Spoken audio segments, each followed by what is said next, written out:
stop treating people the way that you want to be treated.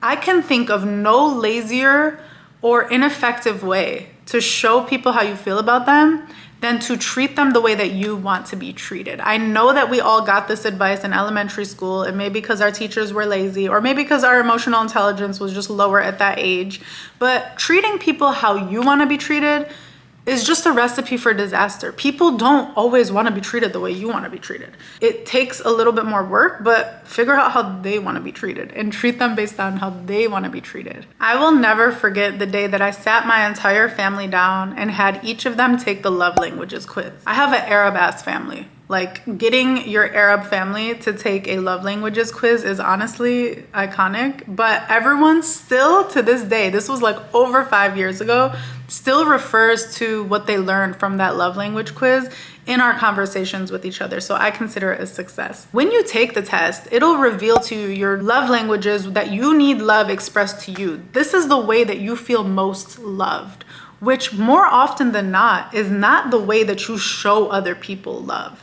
And just hold that thought, because that's a super, super important point. Another important point is how I need love from my mom is going to be so different than how I need love from my husband. Another important point that I don't think people talk about is the way that I need love from my husband today is different than how I needed love 4 years ago when I was less secure in this relationship. Or in life, things just change and your needs become different. I'm willing to bet that a lot of women, when they become mothers, acts of service kind of climbs its way to the top if it wasn't already there, because their lives are just so chaotic and they're dealing with so much that someone can show them more love by doing something for them. When I was in a toxic relationship of 4+ years, I had no idea that this person loved me.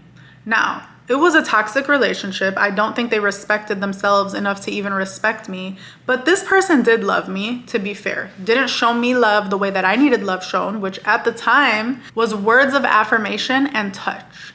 My love languages have since changed. From Ahmed, I need acts of service and touch. Those are my top 2.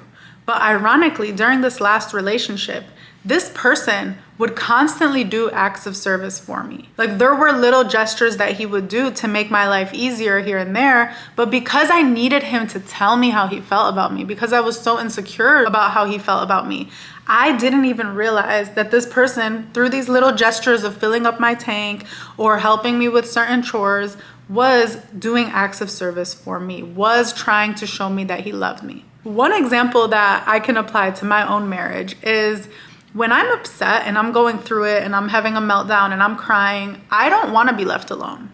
That is literally the worst thing you can do. Like, I want you to drop everything that you're doing and come into the room if I'm crying and hug me and kiss me and ask me what's wrong and force it out of me, okay? I want you to annoy the shit out of me until I tell you what's wrong. I say it out loud and I'm like, yeah, that's not really that obvious. Like, if I go into the bedroom and go under the covers and cry, I'm not really signaling that I want someone to come in there and like talk to me, right? Usually if someone goes into a room and goes under the covers, like, they want to be left alone. Now, ironically, when Ahmed is very stressed or very angry or, you know, very emotional, something happens outside of he and I, he wants to be left alone. And I genuinely didn't know that because I was treating him the way I want to be treated. So when he's going through a particularly stressful event, or if there's family stuff going on, I go and ask him, what's wrong? How can I help you? What can I do? Do you want to talk about it? Like, I'm very annoying to him because that's not what he needs. And so early on in our relationship, he had to make it clear to me that when I'm doing this, just please, sometimes I just need space. So obviously, as soon as he said that, I'm like, oh yeah, okay, cool, I'm gonna give you space. But then I started to notice that when I'm melting down, he genuinely doesn't know if he's supposed to intervene because he's treating me how he wants to be treated. So as soon as I realized all of that, I'm like, oh yeah, we need to have a normal conversation about this when everything is okay. And I need to make it clear that when I'm having a meltdown, do not leave me alone. Do not leave me by myself. I need you to be there for me, like literally be annoying. And when you're having a meltdown, what I'm hearing from you is you genuinely want to be left alone, and you will let me know when you want to talk about it. Since we've sorted that out, we have an understanding now with each other, and I love it. But it was just an example of how when you treat other people the way that you want to be treated, you might fall short on what they actually need in that moment. I apply this to love languages because, like I said, Let's say your love language is acts of service and touch, like mine.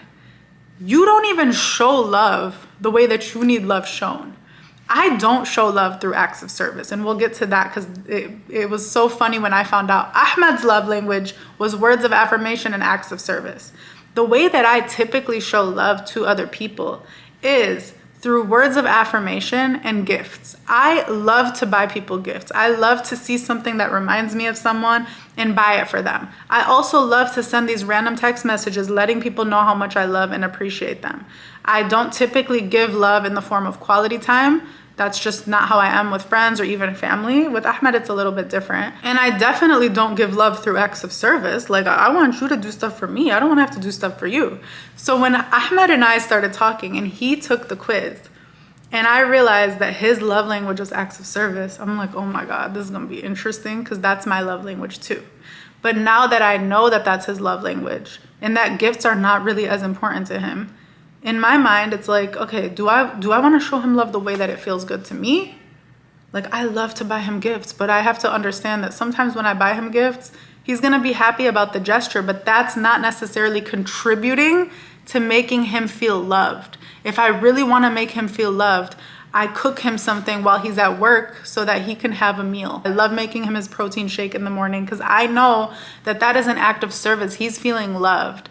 I love doing things for him now because I know that I'm making him feel loved, as opposed to just doing what is comfortable for me and, being out shopping and being like, oh my God, Ahmed would love this. I still do it because, again, I have to acknowledge, like, it makes me feel happy to do that, but it's not necessarily hitting on making him feel loved the way it would if I just made him a protein shake every day. The reason I'm saying, like, your love languages, the way you express them isn't even compatible with the way you receive them, that should be a humbling moment for you, where I need it differently than I express it. So how can I even expect other people to speak love the same way that I do? What ends up happening is a lot of these gestures that people do for you that fall in the love languages that are not your dominant. So if your dominant love language is touch, and every day your partner or friend keeps telling you how much they love you, you're gonna appreciate it, but it's not gonna be the thing that makes you feel loved. This is especially the case when the dominant love language of yours, if it's touch, is missing. This person could be buying you gifts every day, spending all the quality time in the world with you, filling up your gas tank every time you guys go out on a date. And if they are not holding your hand, or like playfully touching you, even with all of the things that they're doing, in the absence of the thing that matters most to you, you are going to say that you don't feel loved. That is how powerful it is to not just know how you need love given to you, but to express it. In my relationship, because both of our love language, each of us have acts of service as our love language, I had to literally tell him what acts of service to do. It's actually funny because I feel like all 5 love languages are mine now. Because I never used to care about receiving gifts, and as of lately I have cared about it. And if you watched a recent video where I talked about how I had to tell Ahmed to buy me flowers when he went out of town, and that's the point that I'm making, as provocative as that seems, understand that you will teach someone how to love you, and that's okay. At the end of the day, what is the end result? They make you feel loved? Do you really think that you're gonna feel silly having to ask for something if this person now learns that that's what you need and knows how to deliver on it? It might feel awkward and vulnerable the first time to be like, hey, every here and there, please just send me a text message about that you're thinking about me or how much you love me. Or every here and there, if you see that I'm busy at work, please grab my water bottle from my desk and just fill it up for me. The first time you ask, it might feel silly because you're not used to asking for what you need. But I promise you, when this person delivers on that over and over and over, you're gonna be so happy that you taught them how to show you love, because you're gonna feel so loved, and that's just gonna contribute to a more positive, healthy relationship. Mind you, I don't recommend doing this like in the beginning phases of dating. I know that that could feel awkward and you might be asking for something that you guys aren't really there yet. My recommendation is to see that this person is actually trying to show you love.